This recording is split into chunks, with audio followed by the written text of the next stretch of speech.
예, 갑자기 날씨가 또 흐리고 비가 오다 보니까 뭔가 분위기가 또 약간 좀 침울한 느낌이 조금 드는데, 또 우리가 그럼에도 불구하고 하나님의 말씀과 또 예비된 은혜를 또 기대하고 소망하시면서 함께 또 이 예배를 통해서 하나님의 크고 놀라운 은혜를 경험하실 수 있는 겨우 복된 우리 충성교회 성도님들 되시기를 주님의 이름으로 축원합니다. 이제 최근에 한국 사회를 들여다보면 이 기독교를 통해서 여러분들 참 이런 눈부신 발전을 이룩했음에도 불구하고 좀 어떻습니까? 점점 한국 사회는 하나님을 잊고 또 하나님을 부정하고, 그러면서 믿는 자들은 어떻게 보면 억압하고 또 신앙을 지켜나가지 못하도록 참 사회가 여러 가지 변화를 추구하고 있지 않나, 그런 생각이 듭니다. 그래서 좀 쉬운 말로 보시면 정말 우리가 믿음 생활, 우리가 신앙을 지켜나가는 것이 점점 더 힘들어져 가는 시대를 우리가 살아가고 있다, 이렇게 저는 생각이 들어요. 그러면서 어떻습니까? 우리가 예수를 믿는다는 그 이유만으로 교회와 성도를 조롱하고 있고, 또 목회자와 교회를 핍박하기도 하고, 실제로 부산에 있는 큰 교회 목사님 한 분은 정치적인 발언을 했다라는 그 이유로 실제로 구속이 되기도 했습니다.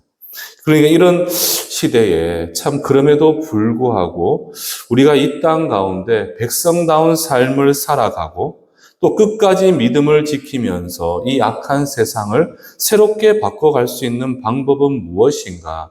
우리 스스로가 생각을 하지 않을 수가 없게 되었습니다. 자, 그런데 먼저 제가 답부터 말씀을 드리면, 그럼에도 우리가 주의 백성으로서의 그 사명을 잘 감당하는 삶을 살아내기 위해서 우리에게 필요한 것은 바로 무엇인가라고 보았을 때, 우리는 우리의 수고와 노력보다 우선적으로 필요한 것은 다른 게 아닙니다. 바로 우리 안에 여호와의 영, 바로 주의 영이 임하게 될 때 우리는 주님이 주시는 그 능력을 새롭게 입어서 우리는 새 사람이 되는 것입니다.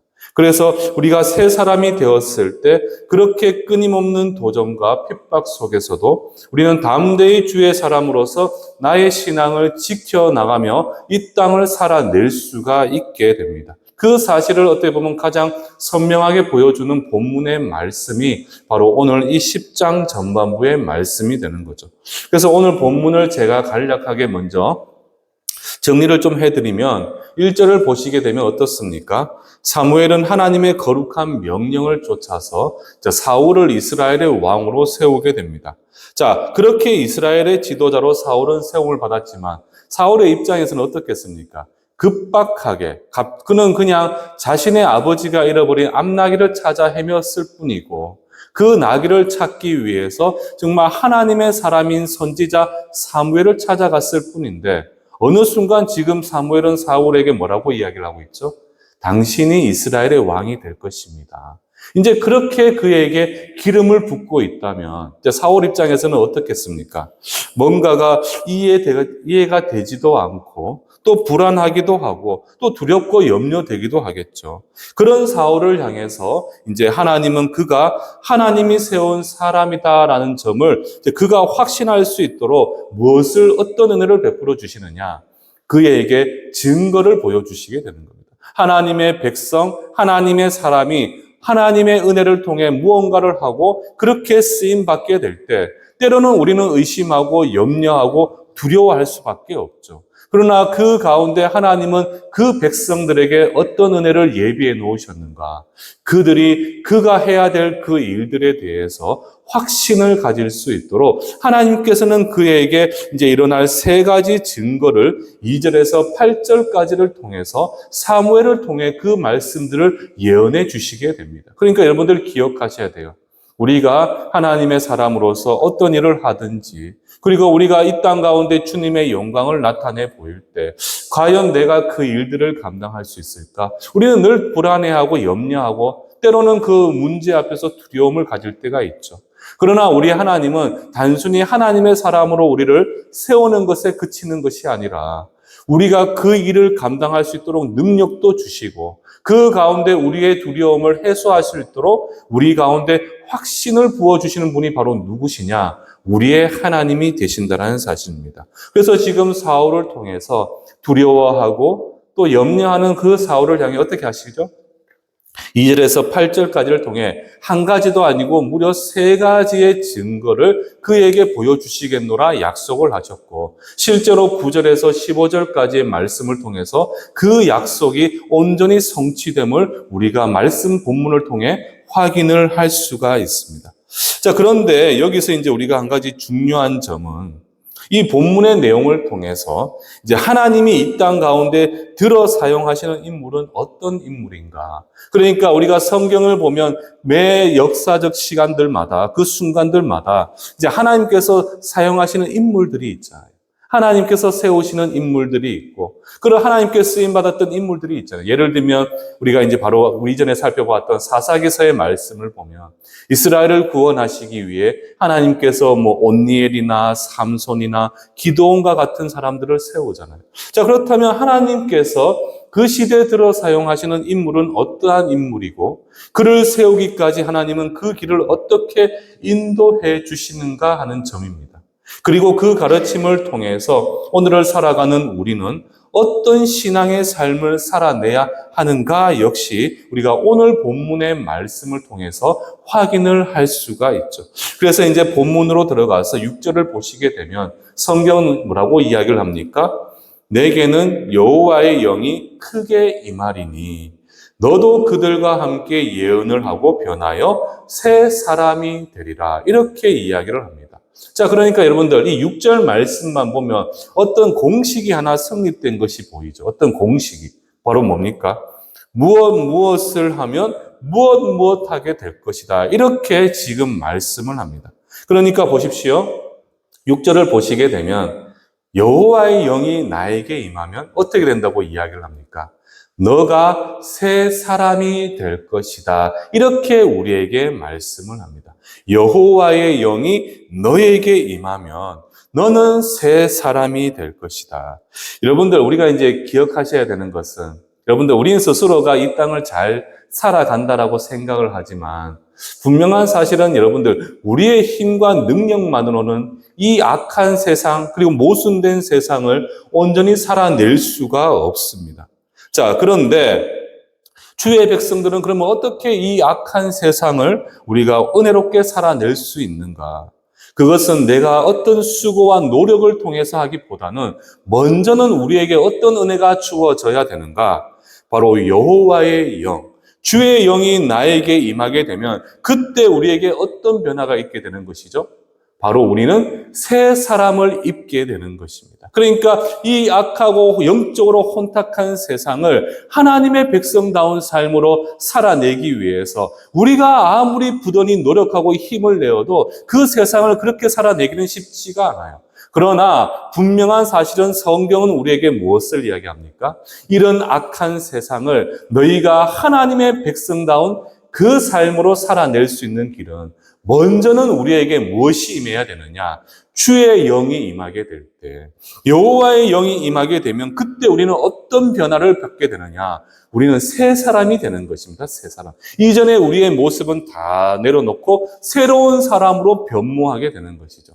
자, 그런데 많은 사람들이 새 사람이다라고 이야기를 하다 보면 이 새 사람, 그러니까 여러분들 뭔가 내 신체의 변화, 나의 새로운 큰 변화를 가질 거다라고 생각을 하죠. 그런 뜻이 아닙니다, 여러분들. 여기서 말하는 새 사람이라는 것은 지금의 나의 모습은 변화가 없어요. 그러나 무엇이 나에게 가미되고 추가가 되느냐? 이전까지는 세상을 내 힘으로 살아내려고 했다면 내가 주의 영이 임하고 내가 새 사람이 있게 되면 어떤 변화가 되느냐? 바로 하나님의 능력과 그분의 지혜가 우리에게 주어지게 되는 것입니다. 새 사람이라는 것은 바로 지금의 모습은 변화가 없지만 하나님의 거룩하신 능력, 그 능력과 함께 이 세상을 살아낼 수 있는 그분의 지혜가 우리에게 주어지게 될 때 우리는 새 사람을 입어서 이 영적으로 혼탁하고 악한 세상 가운데서도 우리는 우리 스스로의 믿음과 신앙을 지키면서 온전한 백성의 삶을 살아낼 수가 있게 되는 거죠. 그래서 제가 여러분들께 말씀을 드리잖아요. 우리는 살아가는 주체가 아닙니다, 여러분들. 하나님의 백성은 우리가 살아가는 자라가 아니라 바로 우리는 살아내는 사람들입니다. 바로 하나님께서 맡기신 거룩한 소명. 이 악한 세상에서 너희도 저런 사람들의 삶을 살아가는 것이 아니라 우리는 이런 악한 세상 가운데서도 불의하고 부정이 판치는 세상에서도 우리는 하나님의 백성다운 거룩한 명령을 지키며 살아낼 수 있는 그런 존재가 되는 거죠. 그런데 그렇게 살아내기 위해서는 무엇이 필요하다는 겁니까? 내 의지를 가지고 열심히 노력하는 것도 중요하지만 먼저는 우리가 새 사람을 입는 것이 중요하고 그 새 사람을 입기 위해서 우리에게 누가 임해야 되느냐? 주의 영이 임하게 될 때 우리는 이 놀라운 일들을 온전히 이 땅 가운데 펼치며 살아갈 수가 있게 되는 겁니다. 그래서 여러분들이 기억하셔야 돼요. 주의 영이 내게 임하게 될 때 이제 하나님의 지혜와 그분이 제공하시는 힘과 능력을 의지해서 그리고 나를 통해 이루어 가실 하나님의 거룩한 계획, 섭리가 있잖아요. 그 섭리하심을 우리는 믿음의 눈을 들어 바라볼 수 있기 때문에 한번 생각해 보십시오.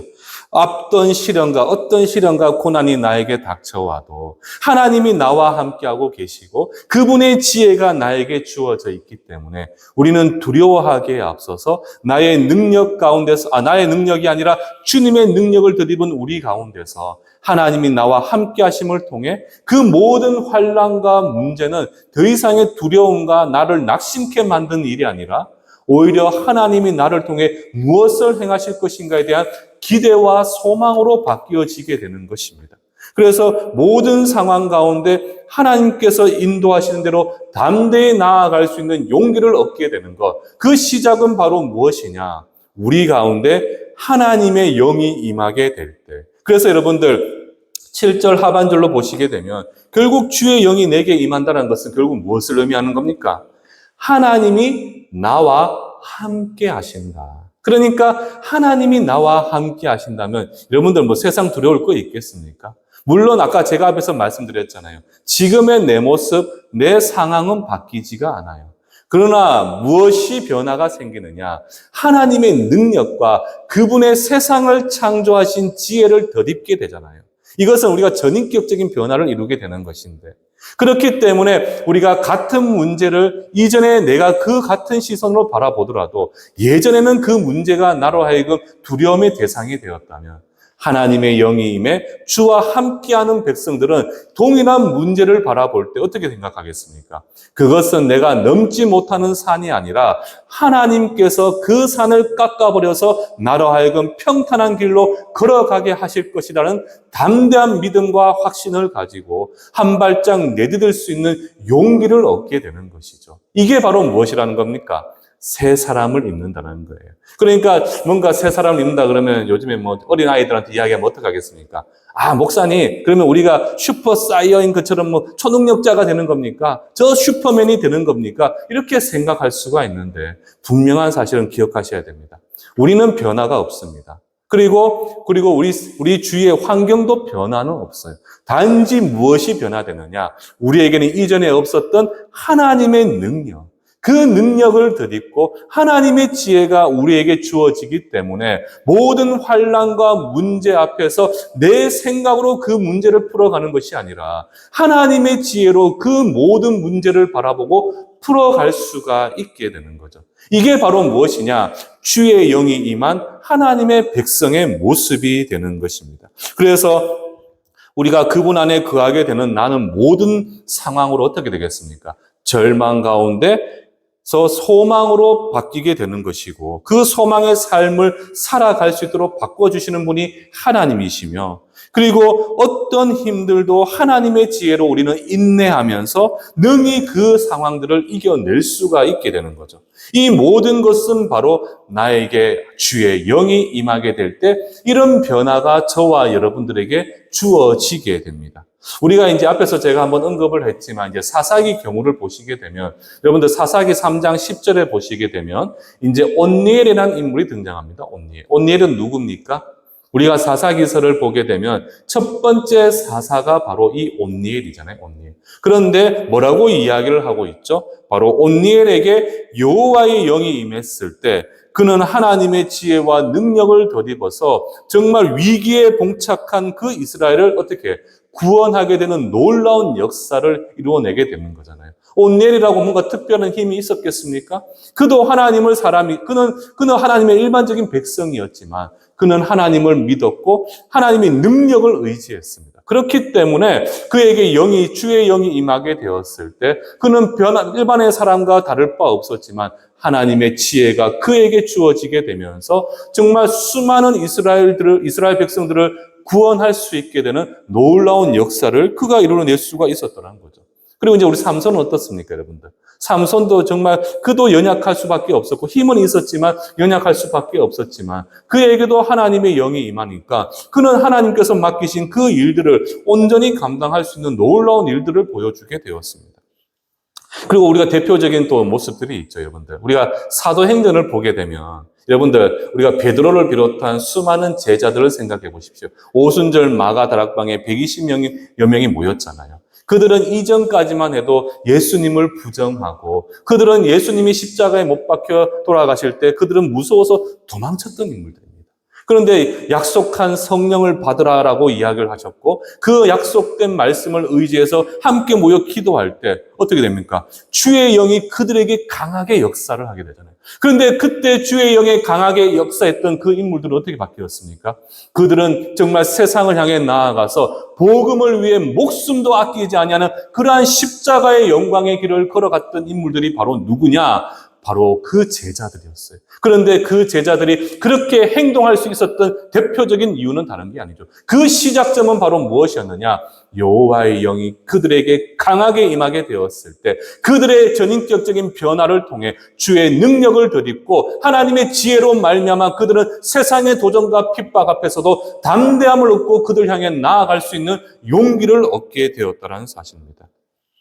그렇게 나는 아무것도 할 수도 없지만 바로 하나님으로 말미암아 나는 모든 것을 할 수가 있게 되는 것이고 그리고 나는 아무것도 가진 것도 없고 나는 모든 것이 부족하다 생각할 수 있지만 하나님이 나와 함께 하시며 모든 것을 가진 하나님이 나와 함께 하시기 때문에 나는 모든 것을 가져노라 믿음으로 고백할 수가 있게 되는 겁니다. 그런 믿음 통해서 우리는 이 거친 광야길과 같은 이 고난들을 온전히 이겨내면서 우리는 매일의 삶 가운데 하나님이 예비하신 일들을 기대하는 삶으로 우리는 그 삶이 바뀌어지게 되는 거예요.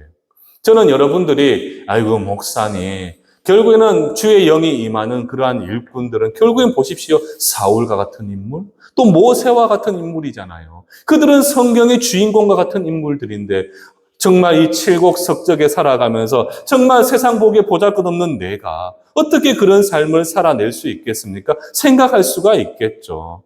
많은 사람들이 하나님의 일을 한다고 생각을 하면 소위 직업도 좋고 능력도 좋고 그리고 학벌도 좋고 세상 가운데 존귀함을 입는 그런 사람들이 한다라고 생각을 할 겁니다. 그렇지 않습니다, 여러분들.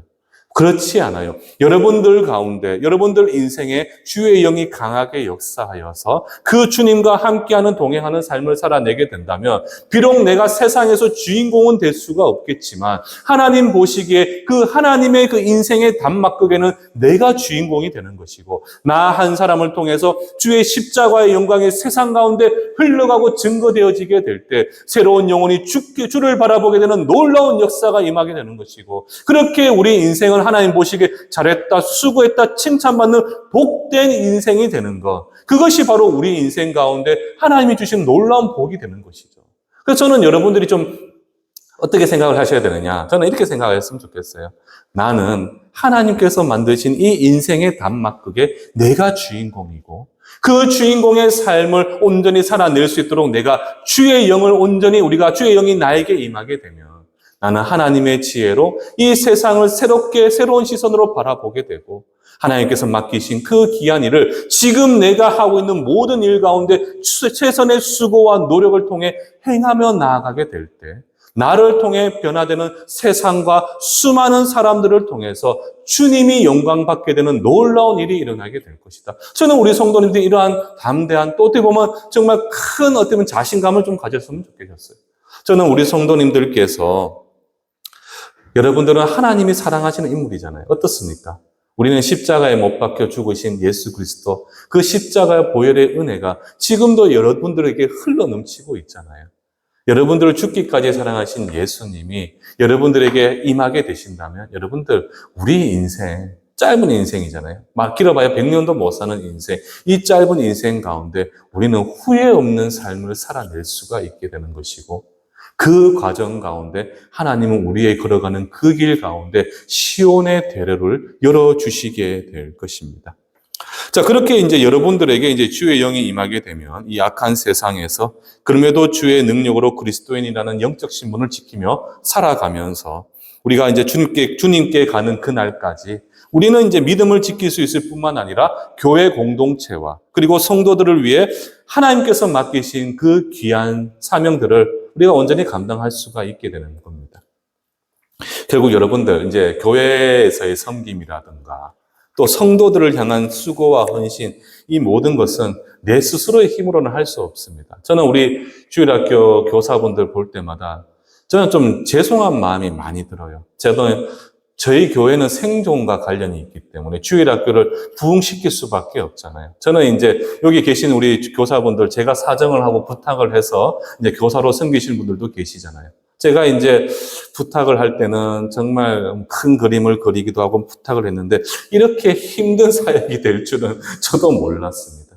그래서 저는 솔직히 좀 이런 죄송한 이야기지만 좀 우리 성도님들 위해서 저도 매일같이 기도를 해요. 기도를 하지만 저는 우리 교사분들을 위해서 조금 더 기도를 할 수밖에 없어요. 이분들이 흘리시는 눈물과 기도와 그 땀방울 때문에 지금 우리 주일학교가 은혜 가운데 든든히 서가고 있기 때문에. 그런데 제가 맨 처음에 그분들에게 이제 부탁을 했을 때 항상 저에게 첫마디 하셨던 것이 저는 그럴 능력도 없고 자격도 없어요. 해본 적도 없어요. 다들 그렇게 말씀하셨거든요. 그런데 지금 저도 이전에 큰 교회에서 주일학교를 섬겨봤지만 그때 어느 교사분들보다도 지금 우리 교사분들이 누구보다도 탁월하게 그리고 온전한 헌신과 수고를 감당해 주고 계신다는 거죠. 제가 우리 성도님들, 특별히 우리 교사분들을 위해서 눈물로 기도하다 보면 정말 하나님께서 저에게 주시는 마음이 다른 게 아니에요. 네가 할 수 있는 것도 아니고 그 교사 스스로가 혼자서 그 일들을 감당할 수 있는 거 아니야. 그들이 이 충성교회의 어린 주일학교 학생들을 섬길 수 있는 것은 그들 스스로의 능력과 건세가 있어서 그런 것이 아니라 빌립보서 4장 13절 말씀이잖아요. 나에게 능력 주시는 자 안에서 내가 모든 것을 감당할 수 있는. 그러니까 나에게 능력 주시는 하나님으로 말미암아 우리에게 그 아이를 바라보고자 하는 그 감동의 마음을 주셨고 그 감동의 마음 가운데 비록 내 몸이 지쳐 있지만 그럼에도 섬기고자 하는 그 자리에 나아갈 수 있도록 하나님께서 은혜를 베풀어 주셨다는 거죠. 그래서 저는 여러분들이 그 수고와 헌신과 섬김은 내가 과연 할 수 있습니까? 그렇게 말씀하실 필요가 없어요. 우리가 하나님의 거룩한 교회를 섬기고 주의 몸된 성도들을 섬기는 그 일은 내가 능력이 있어서 하는 것이 아니라 성령이 나에게 역사할 때 그분이 주시는 지혜와 능력과 힘을 의지해서 우리는 그 모든 일들을 감당할 수가 있게 되는 것입니다.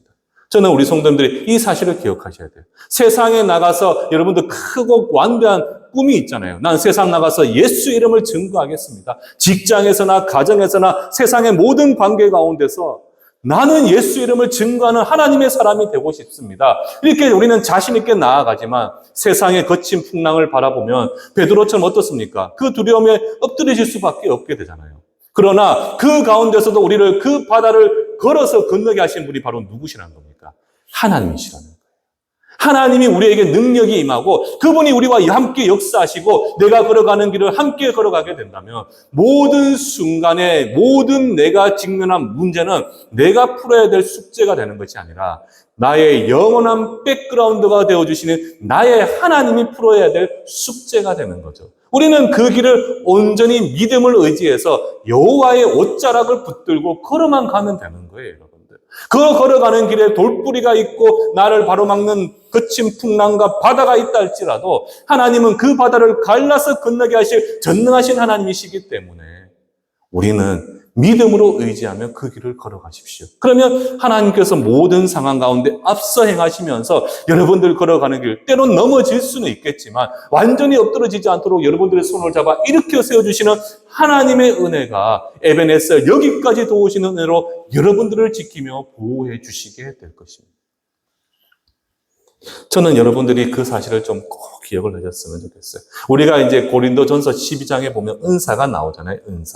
은사를 생각하면 어떻습니까, 여러분들? 많은 사람들이 나 개인에게 주신 하나님의 놀라운 선물처럼 여겨요. 그래서 어느 순간부터 방언을 받으신 분들은 막 방언 은사를 좀 크게 막 하시는 분들 있잖아요. 나 방언 은사 받았어. 방언 통변을 받으신 분들은 막 나 방언 통변 받았어. 신유 은사 받으신 분들은 막 이렇게 신유 은사로 막 병을 치유할 수가 있어. 근데 여러분들 기억하셔야 돼요. 이 은사라는 것은 성령이 우리에게 주는 은혜의 선물입니다. 그런데 성령이 우리에게 강하게 역사하실 때 주시는 선물인데 이 은사는 나에게 준 개인적인 선물이 아니라 바로 우리 교회 공동체와 성도들과 그러니까 이타적으로 쓰이기 위해 주신 은혜의 선물이 바로 무엇이냐? 바로 이 은사라는 것이죠. 그래서 이 은사를 주신 목적은 교회 공동체와 성도를 향한 예수의 사랑이 흘러 들어가기 위함이라는 거예요. 그래서 이전에 나는 죽고 오직 예수로 새롭게 사는 신앙적으로 새 사람이 되는 것이 바로 무엇이냐? 바로 은사라는 겁니다. 은사. 그런데 이 은사를 통해서 귀한 사명을 감당하기 위해서 우리에게 필요한 것은 바로 무엇이냐? 성령이 우리 가운데 충만한 은혜 가운데 역사해야 된다는 사실이에요. 모든 일 가운데 그래서 여러분들은 성령 충만한 은혜를 통해서 매일의 삶 가운데 하나님 보시기에 합당한 삶을 살아내기 위해서 어떻게 하셔야 되겠습니까? 다른 게 필요합니다. 그럼 주의 영이 임하려면 어떻게 해야 됩니까? 우린 지금 성령께서 역사하고 계시죠. 그런데 여기서 말하는 그 강한 역사는 바로 무엇을 통해서?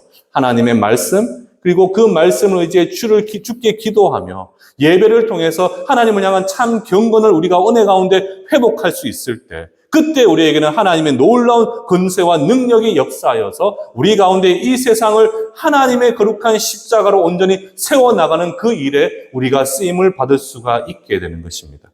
자, 그렇게 이제 하나님은 사람을 세우셨습니다. 그런데 사람은 누구나 연약하잖아요. 사울도 그랬고. 그러다 보니까 우리는 여전히 그 부르심 가운데서 두려워하기도 하고 염려되고 근심이 되기도 하잖아요. 그러다 보니까 어떻습니까? 우리 하나님은 또 너무나 우리에게 자비와 은혜를 베풀어 주시는 분이시기 때문에 그런 염려와 두려움 가운데 있는 우리를 향해서 어떻게 하시죠, 여러분들? 앞에서 제가 말씀을 드렸잖아요. 주의 부르심에 확신을 가질 수 있도록 하나님은 우리에게 증거들을 보여주셔요. 오늘 말씀처럼 사울도 이제 자신의 삶이 어떻습니까? 새로운 상황에 직면을 했잖아요. 그는 두렵고 떨렸겠지만 하나님께서는 그런 그에게 그가 행하고 걸어갈 길에 대해 염려하지 않도록 증거를 보여주시게 됩니다. 이게 무슨 뜻이겠습니까, 여러분들? 결국에는 이게 어떤 의미를 가지고 있느냐? 나에게 맡겨진 그 귀한 사명, 내가 잘 감당할 수 있을까? 예를 들면 우리 앞에서 제가 말씀드렸잖아요. 우리 충성교회 주일학교 교사 정말 몇 없고 아이들 수는 늘어나고 나는 능력 없고 경험도 없는데 잘 감당할 수 있을까? 이런 고민과 염려가 있겠지만 분명한 사실은요. 그런 일들을 잘 감당할 수 있는 능력을 주실 뿐만 아니라 그런 걱정 가운데 있는 우리에게 하나님의 우리에게 확신을 가질 수 있도록 증거들을 우리 삶 가운데 보여주시게 된다는 사실이에요. 그게 바로 우리 하나님께서 인격적인 하나님이신 거잖아요. 우리의 염려와 두려움을 다 헤아리고 계신 분. 제가 이렇게 말씀드릴 수 있는 확실한 이유가 있습니다. 저는 이제 늦은 나이에 목회를 시작을 했어요. 늦은 나이에 목회를 시작을 했습니다. 그러니까 이제 제가 30대 중반에 목회를 한다는 것은 목회자로서는 큰 도전이에요. 원래 왜냐하면 20대 초반에 신학교를 나와서 또 20대 중후반에 대학원을 나와서 30대 초반에 목회자가 되어야지, 이 좀 죄송한 이야기지만 세상적인 생각으로는 그래야지 우리가 계획해놓은 계획표대로 담임 목사님 자리까지 가는 여정이 순탄해요. 30대 중반에 이제 전도사로서 신대원에 들어가 보십시오. 40대 되면 부목사로도 누구도 뽑아주지를 않아요, 여러분. 그러면 이제 늦은 나이에 부르심의 소명을 받고 오신 분들은 정말 자신이 펼치고 싶었던 그런 하나님의 뜻이 있는데 참 펼치기가 쉽지 않은 것이 한국 교회의 현실입니다. 근데 제가 30대 중반에 부르심을 받았는데 저는 가고 싶었겠습니까? 안 가고 싶었겠습니까? 절대 가고 싶지 않았어요. 저는 진짜 몸부림쳤어요. 가기 싫어가지고. 왜 하필 부르시려면 차라리 저는 또 목회에 대한 생각도 예전에 있긴 있었기 때문에 20대 부르시지. 왜 30대 중후반에 불러가지고 정말 어설픈 나이의 사람을 부르셨습니까? 그러면서 제가 이제 부르셨기 때문에 가긴 가야 되겠는데 늦은 나이에 사역자로 부르시니까 제가 얼마나 두려움이 많았고 걱정이 많았겠습니까? 그래서 이제 저를 이제 한 선배가 이제 선배를 통해서 저를 목회의 길로 이끌어 주셨는데 하나님께서 그 선배가 저에게 이제 제안을 했어요. 야, 진수야, 그러면 네가 그 확신에 대한 두려움에 대한 확신을 하나님께서는 너를 부르셨으니까 분명히 응답도 해 주실 거야. 네가 지금 하나님께서 맡기신 그 일에 대한 네가 자신감이 없고 확신이 없으니까 하나님 앞에 증거를 보여달라고 기도를 해봐. 그래서 본인과 같이 한 7일 동안 기도원에 가서 기도를 하자는 거예요, 기도. 근데 기도는 이제 많이 길어봐야 한 10분을 못 넘겨봤던 제가 7일간 기도를 하라 하면 할 수 있겠습니까? 그래서 이제 그 선배랑 같이 놀러 간다는 생각으로 뭐 대구를 떠나서 이제 저희는 뭐 상주로 갔으니까 그 놀러 간다는 생각으로 제가 일주일 동안 짐을 바리바리 싸두고 와서 기도원에 갔어요. 근데 기도를 하는데 저는 인생이 달렸잖아요, 이제. 제 인생이 달렸는 문제인데. 그래서 제가 하나님 앞에 일주일을 잡고 기도를 했어요, 기도했는데. 6일째까지 아무리 기도를 해도 하나님께서는 답이 없었어요, 답이. 답이 없는 거예요, 답이. 그래서 정말 저도 그전에는 뭐 개인적인 거지만 하나님 은혜를 체험했던 경험도 있다 보니까 저는 하나님이 역사하시는 것이 어떤 방법으로 역사하는지는 저는 제 개인적인 체험이 있었거든요. 그럼 그렇게라도 주셔야 되는데 응답이 없는 거예요. 사람을 불러가지고 속된 말로 목회자를 만드시는데 아니 목회자 될 사람이 아무리 부르짖어도 답을 안 주시니까 저는 화가 났던 거죠. 그런데 저에게는 이제 기도 제목들이 몇 가지가 있었어요. 목회를 하지 못할 이유. 그러니까 목회를 내가 하기 싫은 이유로 5가지가 있었어요. 5가지. 그 5가지를 놓고 막 기도를 하는데 마지막 날 저녁에 그 다음 날 가야 되는데 마지막 날 저녁에 진짜 하나님께서 저에게 강하게 역사하셨어요. 기도하는 중에 갑자기 제 머리 위에 맷돌 같은 것들이 5개의 돌덩어리가 제 머리에 콱 눌리게 되었어요.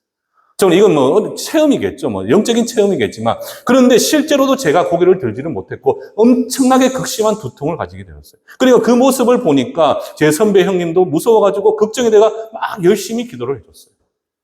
근데 제가 막 무거워서 고개는 못 들지만 눈은 보이더라고요. 근데 그게 뭐였냐 하면 5가지의 돌덩어리 맷돌 위에 각각의 무엇이 있었느냐. 신대원. 그 당시는 여러분들 신대원 들어가는 것이 공무원 못지않게 어려웠습니다, 여러분들. 그러니까 신대원 입학에 대한 문제. 그리고 저는 이제 형편이 어렵다 보니까 등록금이 없잖아요, 등록금. 등록금 문제. 신대원이 의외로 여러분들 세상적인 것을 많이 따져요. 그러니까 면접을 볼 때 하나님 은혜로 등록금 주실 줄 믿습니다 하면 무조건 떨어지는 것이 신대원이에요. 실제로 돈이 있어야지 받아줘요. 그러니까 등록금 문제. 3번째는 뭐였냐 하면 이제 늦은 나이에 가는데 그러면 이제 제가 학업을 다 마칠 수 있겠습니까? 그러니까 이제 제가 학업을 마치는 문제랑 제 결혼 문제였어요, 결혼 문제. 결혼을 하고 이제 40이 다 되어 가서 결혼할 때 자녀를 내가 이제 놓을 수 있을까에 대한 문제. 그러니까 목사가 되기 위해서는 결혼을 해야 된다는 조건이 있어요, 여러분들. 결혼을 해야만이 목사 안수를 받을 수 있거든요. 또 한 가지 문제가 뭐였냐 하면 이제 담임 목회였어요, 담임 목회. 목회자의 길을 간다는 건데 내 모든 걸 다 버리고 이제 이 길로 가는, 좁은 길로 가는데 우리 마지막 길은 담임 목회잖아요, 여러분들. 담임 목회 좀 죄송한 이야기지만 솔직히 목사님들이 큰 교회 가려고 하는 이유가 뭐겠습니까? 어느 정도 노후도 안정이 되고 생활도 안정이 되거든요, 여러분들. 그러니까 소명을 따라서 가시는 분도 계시겠지만 대다수 큰 교회를 가려고 하는 목적과 이유는 다른 게 아니라 돈 때문에, 돈, 경제적인 문제 때문에. 목회자들의 삶이 진짜 힘들어요, 여러분들. 아셔야 돼요. 그런데 이 5가지 문제가 이제 고민 때문에 기도하고 있었는데 그 돌덩어리 각각 하나에 그 기도 제목이 적혀 있는 거예요. 그러면서 갑자기 그 돌덩어리가 위에서부터 하나씩 팍 벗겨지는 거예요. 신학교 입학 문제, 등록금 문제, 결혼 문제, 그리고 뭐 자녀의 문제, 그리고 담임 목사의 문제. 목회 마지막까지 갈 수 있는가에 대한 문제. 이 기도 제목을 가졌던 돌덩어리가 하나씩 벗겨지니까 그때서야 제가 고개를 들고 그때서야 제 두통이 다 사라지고 그때서야 고개를 들고 제가 깨닫게 됐던 거죠. 정말 저는 하나님 뜻은 알고 있었지만 저를 통해서 목회의 길을 가기를 바라시는 하나님 마음은 알고 있었지만 저는 세상적인 이런 조건과 이유들 때문에 정말 가기 싫어서 거부하고 있던 상황에서 그 두려워 떨고 있던 저에게 하나님은 목회를 가도 네가 목회자의 길을 가도 네가 그 일을 감당할 수 있고 나머지 너의 모든 염려와 근심은 내가 해결해 줄게라는 하나님의 확신을 저는 그런 영적인 은혜를 체험을 통해서 다시 한번 확인을 할 수가 있었다는 거예요. 저는 제가 이런 신비적인 은혜를 체험했다는 것을 자랑하려는 것이 아니라 하나님은 그렇게 해서라도 당신의 백성을 세우셔서 이 땅 가운데 주의 일꾼으로 쓰시기 전에 그 두려워하는 백성들의 연약한 마음을 질책하시는 분이 아니시라 어떻게 하신다는 것이죠? 그 마음에 확신을 가질 수 있도록 증거를 보여주시는 분이 바로 누구시냐? 바로 인격적인 우리의 여호와 하나님이 되신다는 사실이에요. 저는 그 일을 이유로 이 목회의 길을 걸어가면서 저는 크게 걱정과 염려를 하지는 않았습니다. 물론 저는 연약한 사람인지라 저는 매 순간 또 이 문제가 생기게 되면 늘 불안과 염려를 가지게 돼요. 그런데 그때마다 제가 하나님 앞에 기도하게 되면 또 하나님께서는 보이지 않는 손으로 크게 큰 변화가 이루어지는 건 아니지만 소소하게라도 그 문제들 가운데 해결책을 보여주시는 분이 바로 우리의 하나님이셨다는 거예요. 우리 일례가 바로 우리 주일학교잖아요. 저는 맨 처음 제가 부임했을 때 우리 주일학교가 3, 4년 동안 멈춰 있었고 문이 닫혀 있었잖아요. 아무도 없었어요. 아무도 없었어. 우리 애를 포함해서 5명이 전부였어요. 5명. 그런데 지금 하나님께서는 30명에 가까운 주일학교로 부흥시켜 준 이유가 뭡니까? 그 두려움 가운데서도 하나님께 저는 기도를 했고 주일학교가 살아야지 우리 충성교회가 삽니다라고 부르짖었을 때 하나님은 분명히 그 약속의 응답, 그 기도의 응답을 해주셨고 지금의 이 수고와 헌신의 그 깃을 위해 이 놀라운 부흥의 은혜를 베풀어 주셨다는 사실이에요. 우리가 걸어가는 그 길이 때로는 거친 광야의 길. 그래서 우리가 그 앞을 내다볼 때마다 주위 사방팔방이 꽉 막혀 있고 한 치 앞도 내다볼 수 없는 불안한 현실을 걸어가고 있지만 그 모든 상황 가운데 세상은 두려워 떨면 낙심하고 절망할 수밖에 없습니다.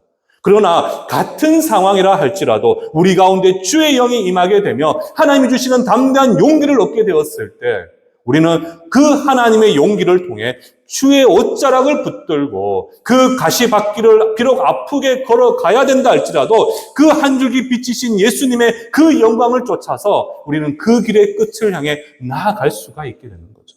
이게 바로 오늘을 살아가는 저와 여러분들에게 예비된 하나님의 놀라운 축복이 바로 이겁니다. 돈이 많이 주어지는 거, 내 인생 가운데 성공해서 크고 화려한 집에 사는 거, 소위 말하는 수억짜리 아파트와 집을 사는 거, 그게 우리 인생의 축복이 아니에요, 여러분들.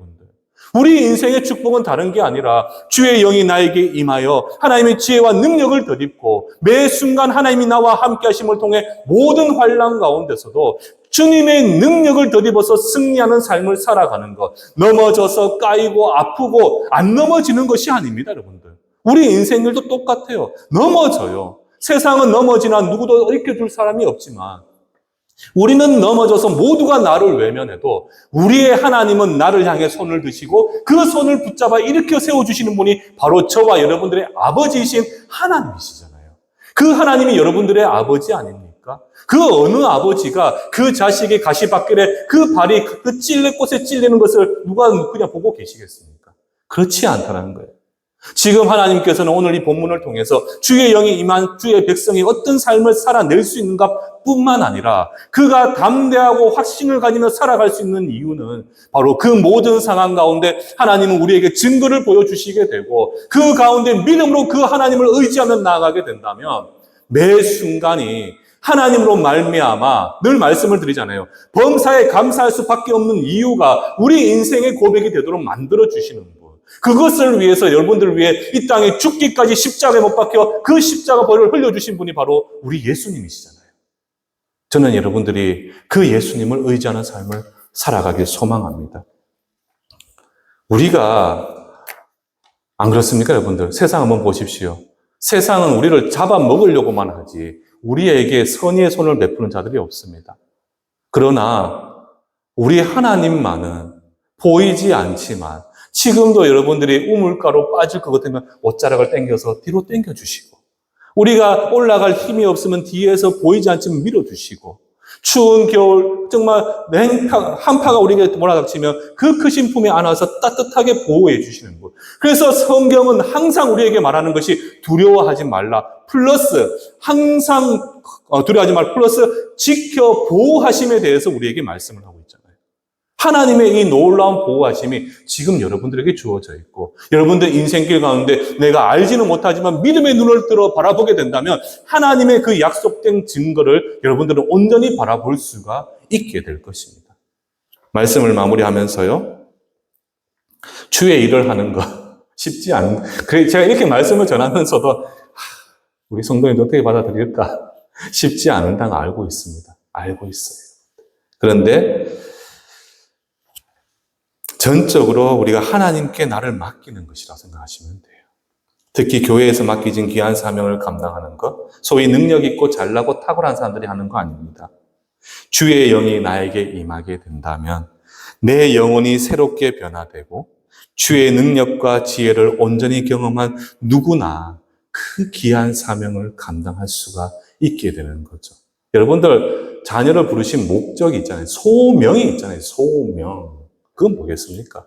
주의 몸된 전을 섬기고 이 땅 가운데 그리스도의 향기를 내 삶을 통해 흘려보내는 게 이게 우리 소명이잖아요. 거기에는 필연적으로 쫓아오는 게 의무가 뭔 줄 아십니까? 바로 그 사명은 바로 수고와 헌신입니다, 여러분들. 저는 여러분들이 그런 하나님의 은혜를 기억하시면서 날마다 저는 여러분들 말씀을 많이 보시고 기도하셔서 성령의 은혜에 충만한 은혜를 가지시면 모든 문제도 여러분들 하나님의 시선으로 바라보게 될 것이고 그 일들을 감당할 수 있도록 주시는 하나님의 능력을 우리는 온전히 삶 가운데 바라볼 수가 있게 될 것입니다. 그런 하나님의 은혜를 소망하시는 삶을 살아내실 수 있는 귀하고 복된 우리 충성교회 성도님들 되시기를 주님의 이름으로 축원합니다.